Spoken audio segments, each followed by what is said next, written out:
Hello, আসসালামু আলাইকুম। কেমন আছেন সবাই? আজকে আপনাদের বানিয়ে দেখাবো মজাদার তান্দুরি চিকেন। তাহলে চলুন কিভাবে বানাতে হয় দেখে নিই। তো প্রথমে এখানে আমি ৩ টা রানের টুকরো নিয়ে নিয়েছি।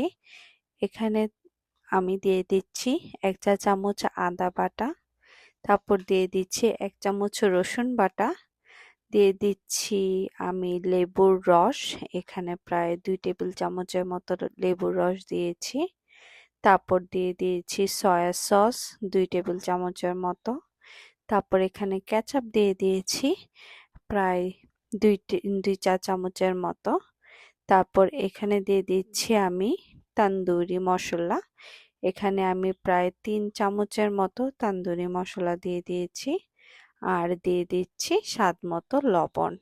তারপর আমি এখানে দিয়ে দিচ্ছি সরিষার তেল। এখানে সরিষার তেল দিয়ে দিয়েছি প্রায় ২ চা চামচের মতো। দিয়ে আমরা ভালোভাবে মাংসটাকে মাখিয়ে নিব। খুব ভালো করে মাখিয়ে নেওয়ার পর আমরা এটা প্রায় ১ ঘন্টার মতো মেরিনেট করে নেব।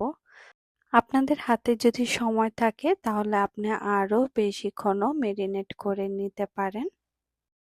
মেরিনেট করা হয়ে গেলে আমরা এখানে সরিষার তেল দিয়ে দিয়েছি কড়াইতে, দিয়ে আমি এখানে সেই মাংসগুলো দিয়ে দিচ্ছি। মাংসগুলো আমরা মিডিয়াম আঁচে ভাজবো।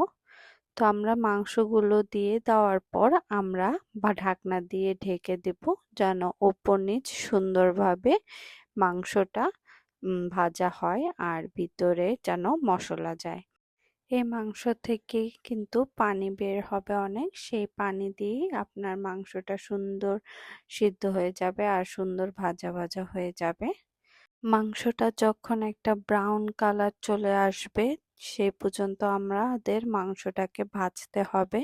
তো আজকে এই পর্যন্তই। সবাই ভালো থাকবেন, সুস্থ থাকবেন। আল্লাহ হাফেজ।